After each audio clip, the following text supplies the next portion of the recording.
नमस्कार मित्रों, संस्कृत साहित्य एवं संस्कृति के चैनल पे मैं डॉक्टर हरिनिवास वैराग्य शतक में आपका स्वागत करता हूं। महाकवि भर्तृहरि की अनुपम कृति है, इसका एहसास तो आपको भी हो गया होगा। अब चूंकि ये समापन की तरफ आगे बढ़ रही है तो बड़े ही सुंदर सुंदर श्लोक यहाँ पे हैं। अब जो श्लोक आ रहे हैं उनको आप किसी भी तरीके से सुनने से ना चूकें, इसका ख्याल आपको रखना है। कहते हैं, रे कंदर्प करम कदर्थयसि किम को दंड टंकारितई रे रे कोकिल कोमलैः कलरवै किम त्वं वृथा जल्पसि मुग्धे स्निग्ध विदग्ध मुग्ध मधुरै लोलै कटाक्षैरलम् चेतश्चुम्बित चंद्रचूर्ण वर्ण ध्यानामृतम वर्तते। देखिए, चाहे जितना धार्मिक हो जाए, चाहे जितना अपने भक्ति के लिए समर्पित हो जाए, लेकिन कवि के अंदर से जब कविता जागृत होती है तो देखिए कितने सुंदर अनुप्रास का उपयोग है। कोकिल कोमल कलरवै किम मुग्धे स्निग्ध विदग्ध मुग्ध मधुर रे कंदर्प करम कदर्थयसि किम को दंड। तो श्लोक की दृष्टि से भी बड़ा सुंदर है, अलंकारों की दृष्टि से भी बड़ा सुंदर है, और भाव तो आपको मालूम है कि महाकवि भर्तृहरि के इस वैराग्य शतक का मूल आधार है, या उनके सभी शतकों में ये चीज तो विशिष्ट रूप से पाई जाती है। यहां महाकवि भर्तृहरि कामदेव से कह रहे हैं कि हे कंदर्प, क्यों फालतू में अपने धनुष पे बाण चढ़ा चढ़ा के उसकी टंकार करके बाण छोड़ने का वृथा प्रयत्न कर रहा है।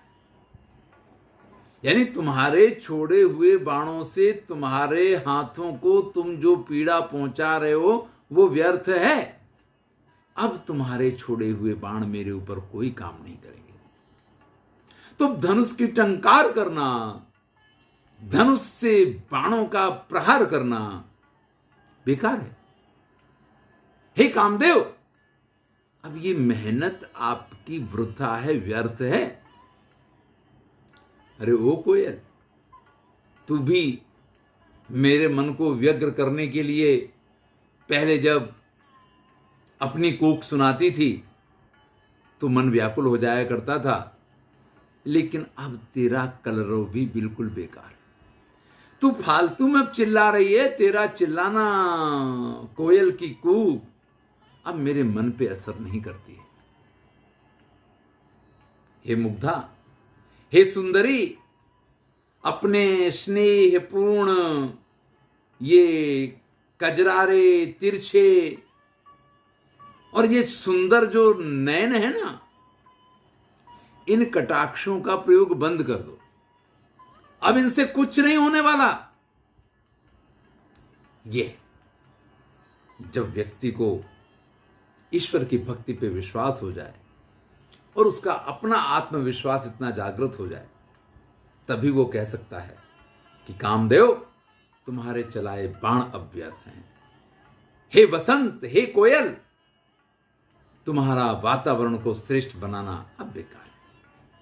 और हे सुंदरी, तुम्हारे ये स्निग्ध नैन, ये कटाक्ष, ये भ्रू विक्षेप, ये सब बेकार है, क्योंकि अब तो मेरा जो मन है, चेतः चुंबित चंद्र चूर्ण वर्ण ध्यानामृतम वर्तते, जिनके मस्तक पे चंद्रमा विद्यमान है, ऐसे उन शिव के चरणों में अब मेरा मन लग गया है। अब तो उनके ध्यान का जो अमृत है उसका पान मैंने कर लिया है।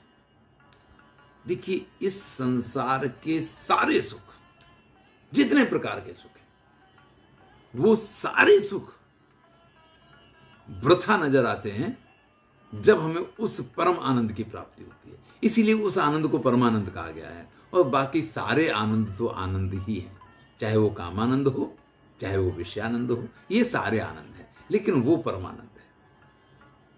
और जब व्यक्ति परमानंद में डूब जाता है तब ये सारे आनंद उसको वृथा नजर आते हैं। और वही यहां पे इस समय महाकवि भर्तृहरि कहते हैं कि सब कुछ अब मेरे लिए व्यर्थ हो गया है, अब कोई कुछ भी करे उससे मुझे कोई फर्क नहीं पड़ता है। अब तो मुझे आनंद अगर आता है तो श्री चंद्रचूड़ ऐसे शिव जी के चरणों के ध्यान में ही आनंद आता है। धन्यवाद। हमें भी उस दिन की प्राप्ति हो, ऐसी ईश्वर से प्रार्थना करते हैं। मैं हूं डॉक्टर हरिनिवास और आप सुन रहे हैं वैराग्य शतक।